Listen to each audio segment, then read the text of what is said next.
Assalamualaikum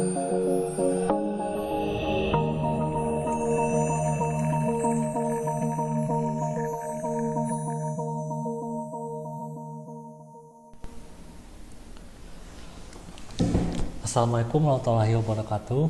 Selamat pagi semuanya. Salam budi luhur. Bertemu lagi dengan saya Eza Budi Perkasa di video perkuliahan mata kuliah teori bahasa dan otomata di pertemuan ke-7, yaitu yang akan membahas tentang finite state automata dengan output. Jadinya gini ya.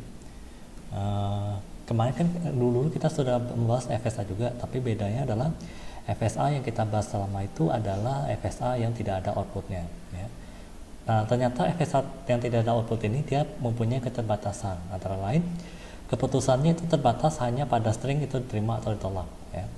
Nah, FSA tanpa output ini biasanya disebut sebagai acceptor atau penerima, ya, atau disebut juga sebagai finite state acceptor. Ya.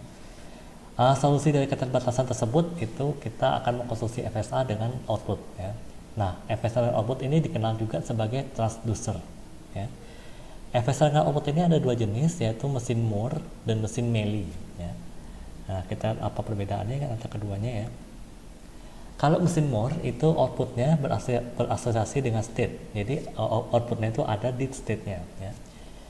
Definisi secara matematis itu pasangan sextuple ya, yaitu M, Q, sigma, delta, S, delta besar, lalu lambda. Ya.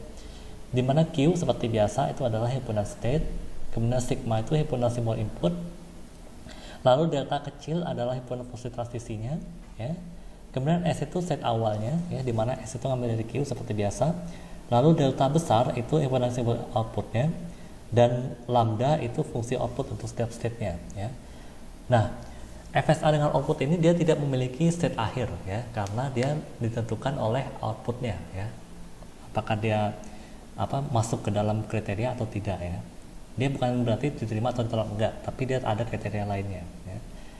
Nah, state itu akan diberi label dengan format I/O atau input output. Ya. Misalnya ada state yang namanya Q0 dan output dari state tersebut adalah A. Label state-nya menjadi Q0 garis miring A.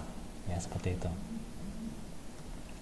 Nah, contohnya seperti ini itu gambar FSA-nya. Dengan bisa dilihat bahwa dia hanya ada set awal saja, tapi tidak ada set akhir ya. Konfigurasi mesin dari mesin Moore yang digambar itu adalah Q-nya Q0, Q1, Q2, kemudian sigmanya 01, ya. Kemudian delta kecilnya Q0 ketemu 0 jadi Q0, kemudian Q0 ketemu 1 jadi Q1, Q1 ketemu 0 jadi Q2, Q1 ketemu 1 jadi Q0, Q2 ketemu 0 jadi Q1, dan Q2 ketemu 1 jadi Q2, ya. Kemudian S-nya adalah Q0, jelas banget dari tanah itu ya. Kemudian delta besarnya adalah 0, 1, 2 karena outputnya adalah 0, 1, dan 2. Ya. Lalu lambdanya adalah Q0 jadinya 0, itu inputnya Q0, outputnya 0. Kemudian Q1 jadinya 1, kemudian Q2 jadinya 2. Ya, seperti itu. Kemudian ada mesin Mealy. Ya. Mesin Mealy ini dia outputnya berasosiasi dengan transisi ya. Jadi mirip dengan ini tadi mesin Moore, cuma bedanya dia ke transisinya ya. Lebih berasosiasi ke transisinya. Pasangannya sektuple juga sama ya, cuma bedanya adalah lambdanya adalah yang punya fungsi output untuk setiap transisinya ya. Layaknya mesin Moore ya, mesin Mealy ini dia tidak ada set akhir ya. Nah, transisi akan diberi label format I/O, I garis miring O ya. Misalnya jika inputnya A dan outputnya X, maka label transisinya jadi A garis miring X, seperti itu ya. Nah, contoh mesin Mealy seperti ini, saya perbesar dulu ya. Nah, kayak gini ya. Jadi dari gambar ini konfigurasi mesinnya adalah Q-nya Q0, Q1, Q2 ya. Kemudian sigmanya 01, lalu deltanya, delta kecilnya adalah Q0 ketemu 0 jadi Q1, kemudian Q0 ketemu 1 jadi Q2, Q1 ketemu 0 jadi Q1, Q1 ketemu 1 jadi Q2, Q2 ketemu 0 jadi Q1, dan Q2 ketemu Q1 jadi Q2 ya. S-nya jelas digambar itu adalah Q0 ya. Lalu delta besarnya adalah YT karena outputnya hanya Y dan T saja ya. Nah, lambdanya agak beda ya. Kalau Q0 ketemu 0 itu jadinya T karena outputnya mengindikasikan adalah T. Kemudian Q0 ketemu 1 jadinya T ya, lihat aja di gambarnya. Kemudian Q1 ketemu 0 jadinya Y, Q1 ketemu 1 jadinya T, Q2 ketemu 0 jadinya T, dan Q2 1 jadinya Y, ya seperti itu.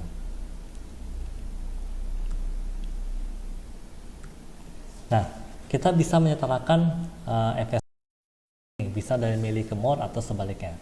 Kalau untuk mili ke mol, langkahnya agak sedikit kompleks ya. Pertama, dari mesin mol itu bisa dibuat mesin mili yang setara atau vice versa ya, kebalikannya. Nah, pada mesin mili itu dapat dibuat mesin mol yang setara dengan menghitung hasil kali antara jumlah state dan outputnya terlebih dahulu, yaitu atau kombinasi state dan outputnya. Nah, hasil kali ini merupakan jumlah state untuk mesin mode-nya ya. Nah, kemudian arah transisi antar state itu ditentukan berdasarkan input yang diterima dan output state sebelumnya ya. Nah, yang perlu diingat bahwa jika state pertama mengirim output, maka state kedua menerima input ya, seperti itu. Nah, state awalnya sama dengan state awal yang outputnya dikirimkan pertama kali ya. Nah, pada contoh mesin medis sebelumnya yang ini ya, nah ini ya, itu kan jumlah inputnya ada 3 ya, dengan outputnya ada 2, maka jumlah kombinasinya adalah 6 ya, karena 3 kali 2, maka jumlah state untuk mesin mode adalah 6 buah ya. Nah, state-nya seperti ini ya, jadi gabungkan saja output sama inputnya ya, biar lebih gampang. Nah, kerangkanya seperti ini ya. Misalnya di sini kan kalau Q0 kan dia tidak menerima output apapun ya. Kita anggap saja dia pertama kali karena dia pertama kali ngirim output T, maka kita jadikan Q0 T itu sebagai state awal ya di mesin mode-nya. Kemudian transisinya bagaimana cara memberikannya ya. Nah, dari gambar ini gambarkan saja segala kemungkinan yang ada ya. Tapi ingat, untuk state yang tidak tercapai oleh state awal maka itu harus dihapus ya. Sama seperti kita menyetarakan DFA menjadi DFA ya. Q0Y itu bertindak sebagai don't care state ya, karena dia memiliki output yang tidak dikirimkan pada mesin meli ya. Nah, itu transisinya bagaimana? Maka transisinya harus sama dengan Q0T ya. Kemudian Q0Y itu bisa dihapus ya, karena dia melawan arus ya, atau tidak tercapai oleh state awal ya. Nah, transisi Q0 pada Q1Y dan transisi 1 pada set Q2Y itu dia mengarah itu sendiri ya, karena pada mesin meli yang sebelumnya ya, lambda dari Q10 itu adalah Y ya, sedangkan lambda dari Q21 adalah Y ya, jadi dia mengarah ke dindingnya sendiri ya, seperti itu. Kemudian dari mode ke meli ya, dia lebih mudah ya, langkahnya sedikit sekali ya. Dia cukup menambahkan label output saja ke setiap transisi, kemudian hapus label output pada setiap state. Jadi dia cuma dua tahap saja ya. Nah, label outputnya diambil dari mana? Dia diambil dari label output milik state tujuan semula ya, pada mesin mode ya. Nah, misalnya seperti ini pada mesin meli sebelumnya ya. Mesin meli sebelumnya kita setarakan jadi seperti ini. Pertama-tama lihat Q0 nya itu kan dia mengarah ke dindingnya sendiri. Nah, output dari Q0 itu adalah 0, maka 0 nya pindah ke transisi ya, pindah ke transisi.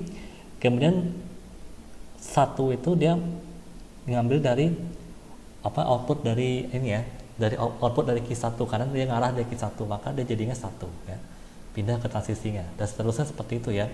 Lihat tujuannya aja yang penting ya. Nah, hasilnya jadi seperti ini ya. Ini output pada state-nya dihapus saja, jadi seperti ini ya. Oke, kalau ada yang mau tanyakan silakan tinggal komentar ya. Untuk materi kali ini cukup sekian. Jadi pertemuan selanjutnya adalah UTS ya. Jadi mungkin ini video akan di skip pada pertemuan ke-8 ya. Jangan lupa tinggalkan komentar kalau ada yang bingung. Saya Eza Berprasa, mohon undur diri dulu ya. Semoga sukses UTS-nya. Saya Airi. Assalamualaikum warahmatullahi wabarakatuh. Salam budi luhur.